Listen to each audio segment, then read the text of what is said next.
Bismillahirrahmanirrahim. Assalamualaikum warahmatullahi wabarakatuh. Wassalatu wassalamu ala asrafil anbiya'i wal mursalin sayyidina wa habibana Muhammadin wa ala alihi wa sahbihi ajma'in. Amma ba'du. Pada kesempatan kali ini saya akan mengulas sedikit tentang rahasia keluarga dari Nabi Muhammad SAW. Dalam sebuah hadis yang diriwayatkan oleh Ibnu Majah, Rasulullah SAW berkata, khairukum li ahlihi wa anna khairukum li ahlihi, yang memiliki arti sebaik-baiknya kalian adalah orang yang paling baik terhadap keluarganya, dan aku adalah orang yang paling baik terhadap keluargaku. Dalam hadis tersebut, Nabi menegaskan kepada semua orang bahwa beliau adalah orang yang paling baik sesuai dengan namanya yang menggunakan kata superlatif, yaitu Ahmad, yang memiliki arti paling baik, paling sempurna, dan paling istimewa. Sehingga Nabi pun menegaskan dalam hadis, Anna khairukum li ahlihi, yang artinya saya adalah orang yang paling baik terhadap keluarga.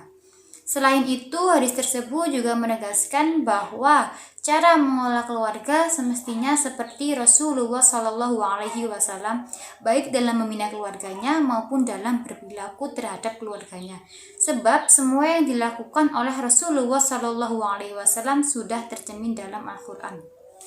Satu, rahasia Nabi Muhammad sukses dalam membina keluarganya yaitu karena Nabi Muhammad sangat selektif dalam memilih pasangan hidupnya yang meliputi 4 hal. Pertama, yaitu rupa atau fisik berupa penampilan.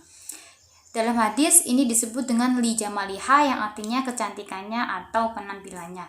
Yang kedua yaitu lin nasabiha. Lin nasabiha ini artinya keturunan. Yang disebut dengan nasab di sini yaitu siapa ayahnya, siapa ibunya, siapa kakeknya, siapa neneknya, dan silsilah keluarga lainnya. Keturunan ini terkait dengan kecerdasan dan genetik, supaya keturunan yang akan dihasilkan nantinya juga cerdas dan berkualitas sesuai gennya. Yang ketiga adalah lima liha, yang berarti harta. Namun jika dimaknai secara luas, lima liha ini tidak harus orang yang kaya akan hartanya, melainkan orang yang kaya akan potensi yang dimiliki, seperti kecerdasan, kemampuan untuk berpikir, kemampuan untuk bekerja, itu sudah menjadi modal untuk menjadi orang kaya. Selain itu, harta atau lima liha ini juga tidak harus menjadi patokan atau tujuan utama untuk kita mencari pasangan orang yang kaya raya, orang yang hartanya lebih banyak dari kita. Itu tidak boleh, karena kita harus lebih spesifik ke hal-hal yang kaya akan potensi dan skill yang dimiliki. Kemudian yang keempat adalah masalah agama atau litiniha, karena sesungguhnya yang abadi adalah agama. Sebab kalau penampilan itu gampang banget untuk berubah. Lalu bagaimana dengan nasab? Nasab juga tidak akan ada artinya jika kita tidak memiliki akhlaknya, dan akhlak tersebut sangat identik dengan agama. Begitu juga dengan harta. Orang yang mengagungkan harta pasangannya akan berubah pula ketika pasangannya itu bangkrut. Yang semula kaya raya akan menjadi miskin. Berbeda dengan agama atau litiniha, orang yang agamanya baik itu pasti moral, sifat, dan perilakunya sudah pasti baik. Karena orang yang seperti ini dalam bertindak selalu bersandar kepada agama Allah Subhanahu wa Ta'ala serta sunnah Rasulullah SAW.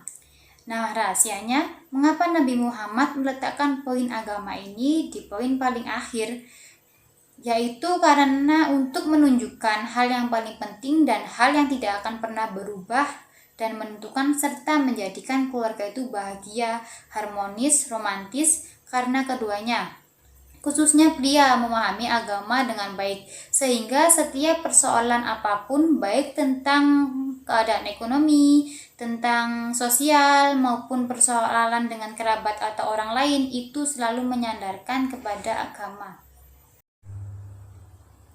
Nabi Muhammad SAW pernah menegaskan di dalam sebuah hadis yang berbunyi salah satu min sa'ati ibni Adam, yaitu 3 hal tanda-tanda kebahagiaan dari anak keturunan Adam. Yang pertama yaitu al-mar'atus sholihah, artinya wanita yang sholihah. Yang kedua, wal maskabus sholih, artinya punya rumah yang bagus tetapi tidak perlu mewah, yang penting bisa digunakan untuk berteduh, berdiskusi, sholat berjamaah dan sebagainya. Dan yang ketiga yaitu wal markabus sholih, yang artinya memiliki kendaraan, tidak perlu yang bermerek, yang penting bisa digunakan untuk memudahkan transportasi, untuk pergi kemana-mana, misal pergi ke masjid untuk melakukan sholat berjamaah. Namun seorang pria atau para suami jangan pernah minta istrinya sempurna, yang betul-betul solihah, itu tidak bisa. Karena wanita yang solihah itu harus dibentuk oleh suami yang solih, yang mampu membimbing, menuntun istrinya dalam hal beribadah kepada Allah Subhanahu wa Ta'ala, sehingga dapat menjadi istri yang solihah. Nah, itulah rahasia keluarga dari Nabi Muhammad SAW.